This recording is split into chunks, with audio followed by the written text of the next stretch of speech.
Hi, this is a quick video just to address Cassidy's question about weaning off of the Dock-A-Tot.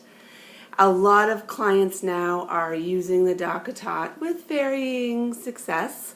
Some families are finding it's really helpful, while others are, so-so, or it doesn't work. But whether you're using it or not,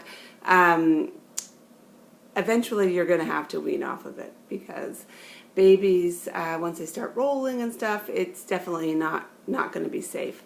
So it is true that cold turkey can work really well for families, especially if you have a good sleep coaching plan.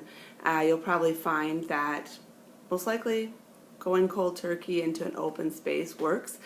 There are some steps you can take that could help. So one of the things always to consider is, what does the Dock-A-Tot offer to the child? What's the function? So is it just that coziness around the head or around the body? Is it just feeling a little bit more snug? These are things that, we see a lot of children like, and it could just be an association that they've developed once they go into this place. Then they know that sleep is coming. So there's lots of options for taking steps, and I'm going to just try to adjust my camera here to show you some thoughts. Okay, so hopefully that stays up. Alrighty, so I have my doll here, and so when we're thinking about how to help a child without the Dock-A-Tot, there's a couple options that may be helpful. First of all, before we even look at positions, if you think that the child likes that cozy feeling, you could put in a snuggier pajamas or 2 sleepers on your child just to give a little bit more of a hug. There's also a product called the Magic Sleep Suit that some families use. And sometimes I'll recommend to families to put those baby leg warmers on their babies just to give them a little bit more of a cozy feeling.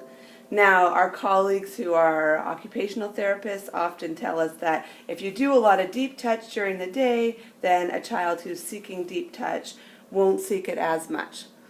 So you may have also heard of the hot dog game.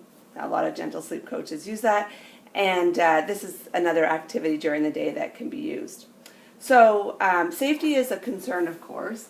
So if we start rolling up blankets, there is a big safety concern with that. But if the parents are just trying to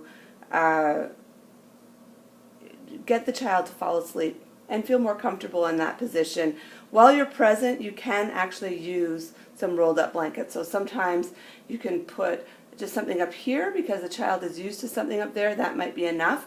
Or you might tuck a roll right underneath both sides here, and then once your child's asleep or when you're leaving the room, you can actually remove it, and there's a chance they may stay asleep. A lot of times what we see is we put children down in the middle of the bed, and they wiggle and wiggle and wiggle until they're finally smack up against the bars. Now, parents often hate it when their children sleep up against the bars, but you won't cause any damage that way. Children are not going to hurt themselves with that. So in that case, I would suggest, well, why don't you just put the child down initially beside the bars, and it gives them kind of a cozy feeling.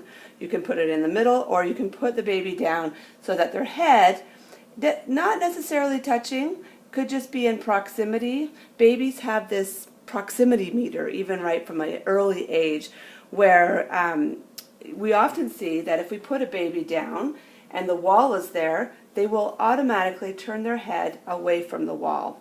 So if you were to put the baby down on this side, there's a chance that your baby would turn away from the wall that way.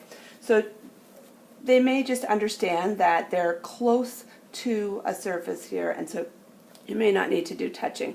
They may, however, wiggle until they get to that spot. So here we have 2 sides covered. Another option is to put your baby down on the diagonal. And so we might start here where the baby's head is either touching or in proximity to the end of the bed, and then the feet are also touching or in proximity to the side of the bed. So putting the child down on a diagonal. I'm not sure if you can see that, so I'll spin you around. Putting the baby down on a diagonal can also help. Now, if you are worried about your child sleeping against the hard bars, there's nothing wrong with that. Children will not. They can be cozy. They like the proximity.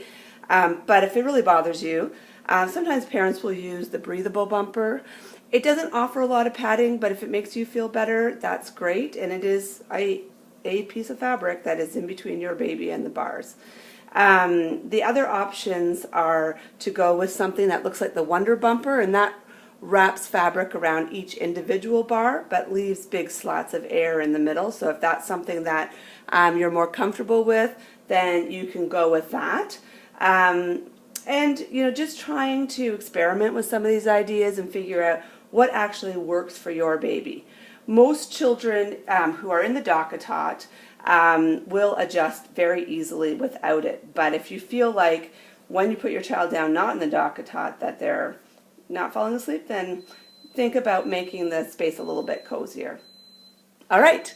Well, thank you, everybody, and I hope you have a great day.